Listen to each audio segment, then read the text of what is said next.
were out and about at the matches last weekend. What stood out for you?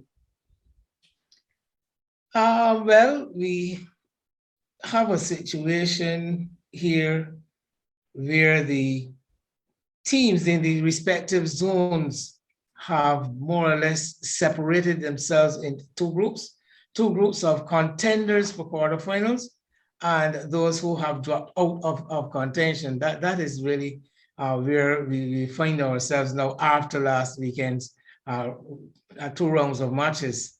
Well, if you have a look at the standings, then who is who's in the best position to advance? Who are the teams in the best? Well, in Zone A, let's see Zone A, where we can already say that Empire, UWIA, and Willie have already qualified. Mm-hmm. Pickwick, St. Catherine, I think they are going to be battling this weekend for the one remaining place for the quarterfinals out of Zone A. Zone B, essentially, Carleton and UWIB, they are more or less through. And then you have a cluster of teams. Yorkshire, although they are on 20 points, still not sure. Spartan, Wanderers, YMPC, even Lords with 12 points. Wanderers, YMPC with 12 points. Spartan with 16, Yorkshire 20, Carleton 28, and UWIB 24. So you see this cluster of teams from Yorkshire in 3rd place, 4, 5, down to Lords in 7th place, still very much in the hunt for 2 remaining places in Zone B. Any outstanding performances last week that worth talking about? Well, last week we had that the opening pair from Wildy continuing to do very well. Craig St. Hill, the captain, and Demetrius Richards, of course, Jane Smith with yet another 100. And a tremendous knock between himself, a partnership between himself and Raymond Kelman playing for MPC against Maple there at Beckles Road. 218 without loss, and Smith 111 not out. I think that would have been his 4th century in this competition over the years, to definitely nobody rivaling him for more centuries in the competition. And the second this year. And the second for the season, yes, also his second for the season. So those were 2 outstanding performances that come immediately to mind. We had an upset where the Barbados youth beating police in a match there. You know that word upset got you in trouble already. Well, yeah, but you know me and my words. I live by my words. But I would imagine the police reporters at least were upset. I would imagine the players were as well. Well, I would have wanted to think so, you know. And but there was this rather interesting situation that occurred, Philip, a controversial situation that occurred at Lake St. Andrew at the KMV Oval, where a game had to be abandoned because there were no covers. And I think that is a serious situation that needs to be delved into at all levels, you know. But yeah, I actually covered that game, and I know the Pickwick people were very upset at the didn't have the opportunity to get full points, because having restricted isolation Cavaliers to a modest score, they would have been optimistic of doing well. And it wasn't a question where the entire ground was waterlogged. The outfield, there was some expectation or hope that you would have been able to play on that outfield, but the pitch was totally soaked. And what the isolation Cavaliers camp told me was that they'd been promised covers by the BCA. The Pickwick camp, they said that they were going to protest. Well, I spoke with the coach more recently, and he told me that they didn't bother to pursue that. Well, so I think the points officially from a BCA perspective were shared two apiece. Hence, we have a Pickwick with 18 points. Which would have come from 4 wins and those 2 points, and Isolation Cavaliers on 6. They had the 1 outright win and the 2 points for that shared there with Pickwick.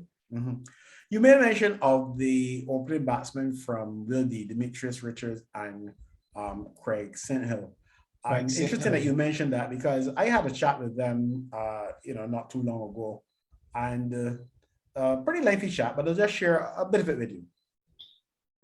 Your team seems to be doing pretty well. How's it gone for you so far?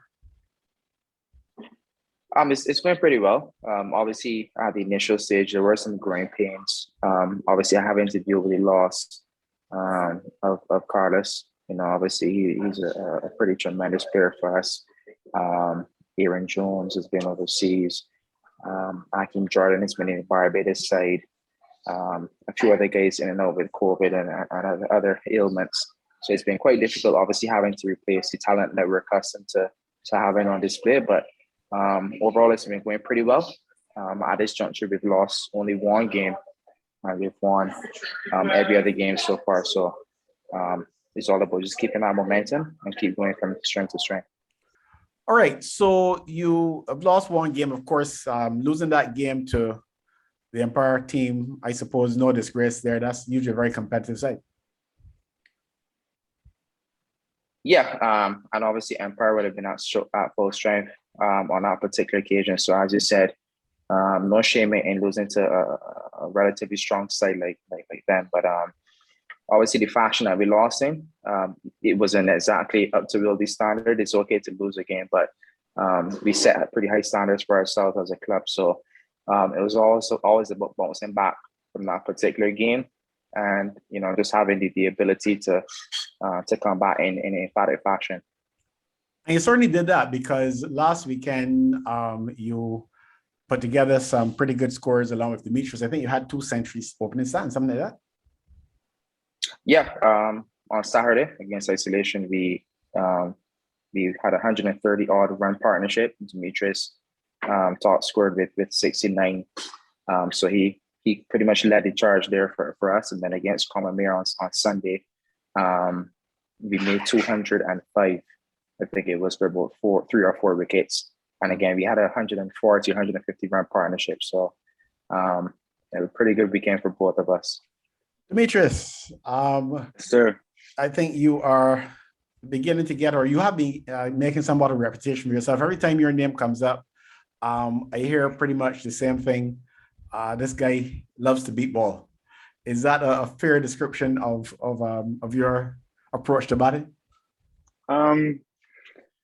That's what people would say, but I wouldn't say so myself. I think I'm quite simple, level-headed, I would say. But I guess that's what people see, but I don't really think that way, to be honest. So how do you see yourself then? How would you describe yourself as a player? Yes, as a aggressive player. I like to be ticking. You know what I mean? I like the energy, a lot of energy. That's the best way to put it. I like to play with a lot of energy. You're opening the batting with Craig. How does that partnership work for you? Easy guy so to bat with, or yeah, when I'm going, he gives me the strike a lot. So I guess he's a very good partner in my opinion. But we both shared the role of taking over strike. He gave me strike the first match when they scored 69, and the game against Colmere was giving him the strike, but he was scoring quite early. So, yeah. How's it for you, Craig? In terms of that partnership between the two of you, how do you find batting with Demetrius? It's been a lot easier on me. I can tell you that because. As I said, I actually said on a previous show, Demetrius is a very versatile player, so he really makes it easy on the team, and obviously takes the pressure off the batsmen and the non-strikers. And so, obviously knowing that, having that in mind, I'm able to get my eye in, rotate the strike a lot more as opposed to having to think strictly about getting boundaries, because Demetrius is normally doing that at the other end. So. It's been a very good start from us. So it's just about keeping at that same intensity throughout. Yeah, you said he's normally scoring boundaries at the other end. He's obviously a very modest guy too, because when it's suggested that he's considered a ball beater, He didn't immediately embrace that. You know, tell the truth. What's your opinion of his approach, his style of batting? He's a very humble man. He's a very, very humble young man. That's what I put it down to. But yeah, I don't want to say he's just a boundary hitter. He's a bit of everything, to be honest. He has the finesse to get singles at will, and he also has the strength to hit boundaries if necessary as well. So he's just a very talented player. So as I said, it's been pretty easy on myself at the non-strikers and just trying to rotate the strike and get the team going. Well, they also recognize the importance of this weekend's matches and the significance of their own individual performances, given what's at stake for Lily. Reaching the playoff stage now at almost in terms of the T20, fancy your chances, I would think, for going all the way. Yeah, it's obviously two, I don't want to say must-win games, but in terms of trying to get Wildy into pole position in the groups, in the group stage, it'd obviously be pretty good if we could leave this weekend with 2 victories. Obviously, we have a tough assignment against UE on Sunday, and we have St. Catherine's at home on Saturday. So once we do at least at the bare minimum, at least win one of those games, we should finish at least third in the group, which is relatively good considering what we've had to go through in terms of the shuffling of the teams and stuff like that. Demetrius, you are up against a very strong and consistent side this weekend in terms of UE, Sagittary WIA. How do you feel about that? To be honest, it don't matter the team for me. It matters my performance. It depends. Sorry, it don't depend on the team or who we're playing against. I feel that's just not it for me, If I perform at my best, more often than not, we come up top, you know what I mean? But I'm playing against my brother, so I gotta show up, Yeah, tell us about your brother. You're Demetrius, he is DeMario, isn't he? DeMario, yeah. My brother's very decent player. As of late, I've been hearing the fellas at practice and Zach McCaskey telling me about how far he'll be hitting the ball now, and he's hitting massive sixes. And that your brother's doing this? Yeah. So he's playing the head game, he's getting into your head. I'm not sure, but I hearing good things about it, So okay. So you're not intimidated then by the meeting? No. Is your older brother, by the way? Your older brother? Yes, he's older, yeah. Okay. But both of you young enough to forge a pathway in local cricket, you think? Well, I say local cricket, I mean getting as far as maybe representing Barbados. Let's not be too timid to say that if that's your intention. I want to go. Yeah, I guess there's no reason we both can't try our best to get in the Barbados team, even West Indies, So I don't feel he shouldn't. I shouldn't even believe that I couldn't make it, So yeah, we both have aspirations to play for Barbados and West Indies. There you have it.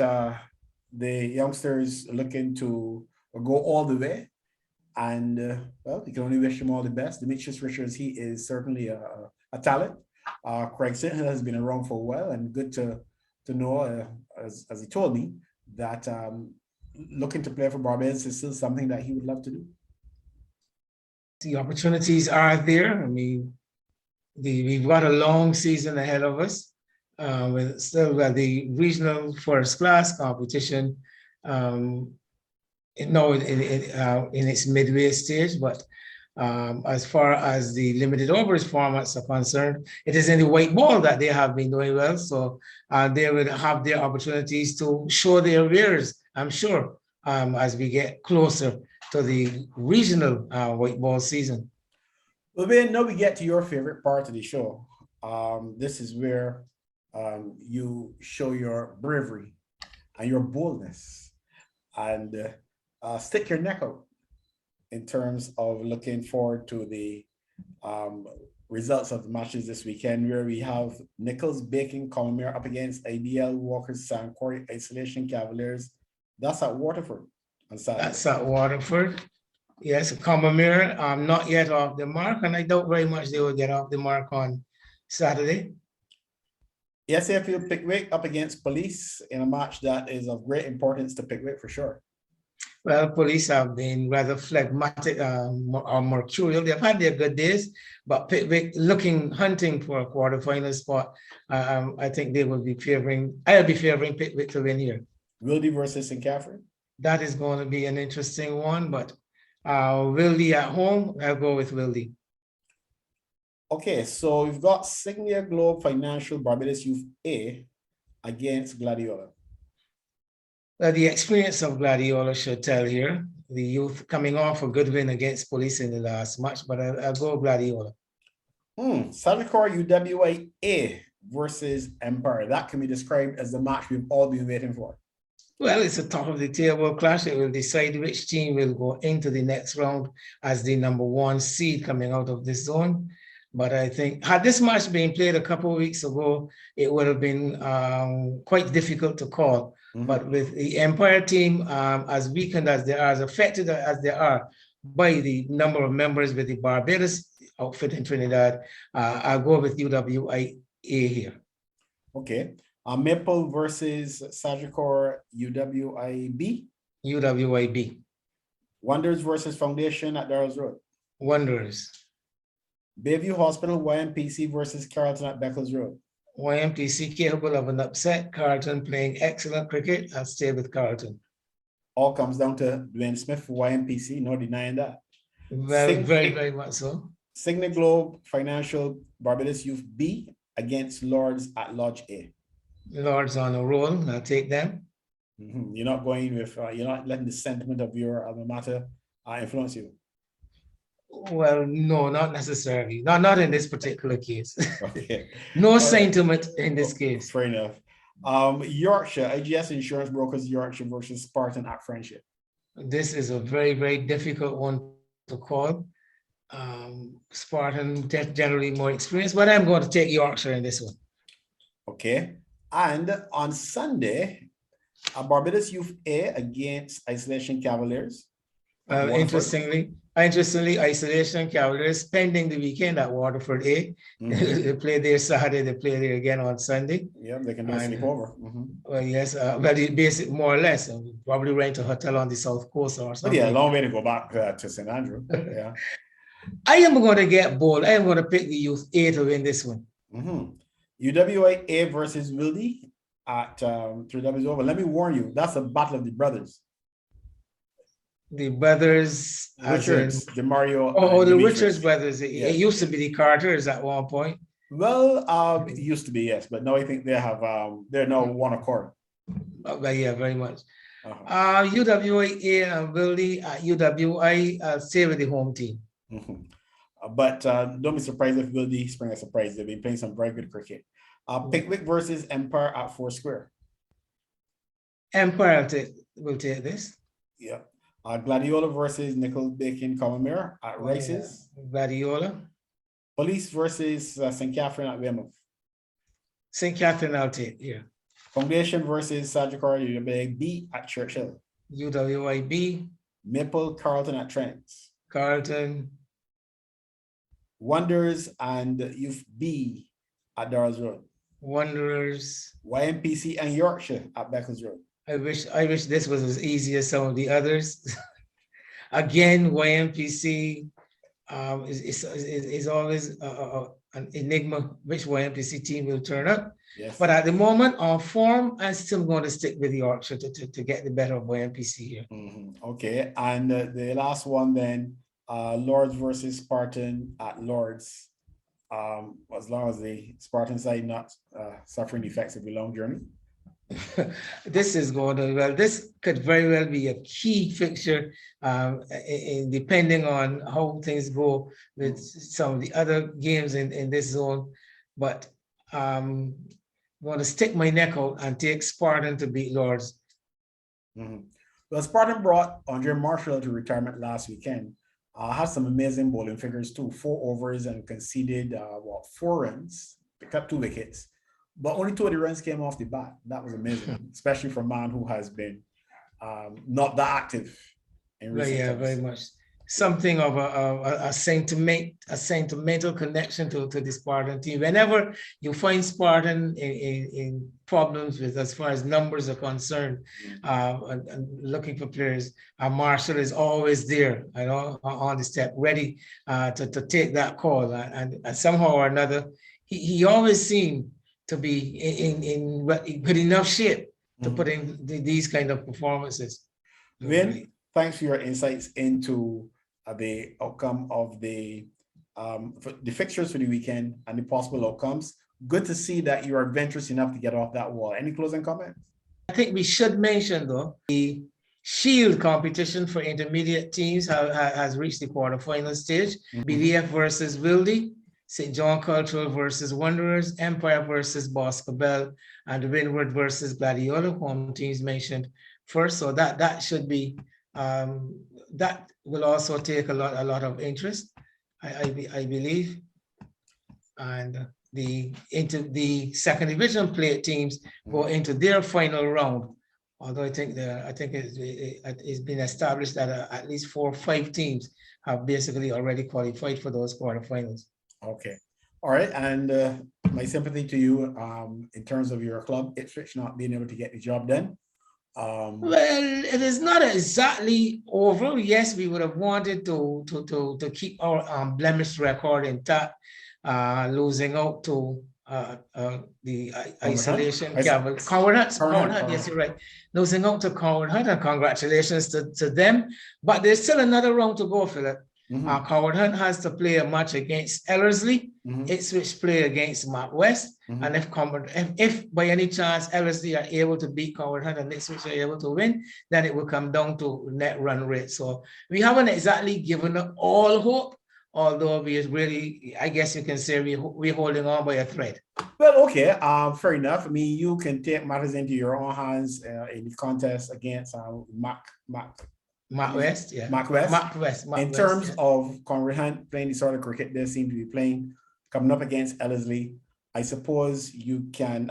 I was chatting with Demetrius Richards, and he told me he went to Ellerslie. So I guess if they call him back, you get Carlisle Best back, maybe as a coach, and you recall all those Ellerslie stars that would have played for Barbados, and you get them back into the side, maybe they may be able to spring a surprise and save the day.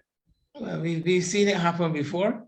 Let's hope that this be just one more time for my and my club's sake. You took that rather well, man.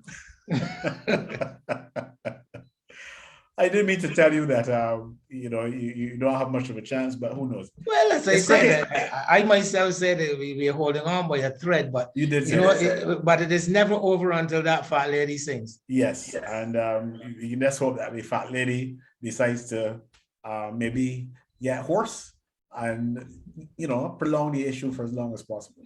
Let's wait and see. Well, we know the result come Saturday evening. Okay, so we look forward to that. All right, Ben, thanks again for sharing your insights, as I said once before.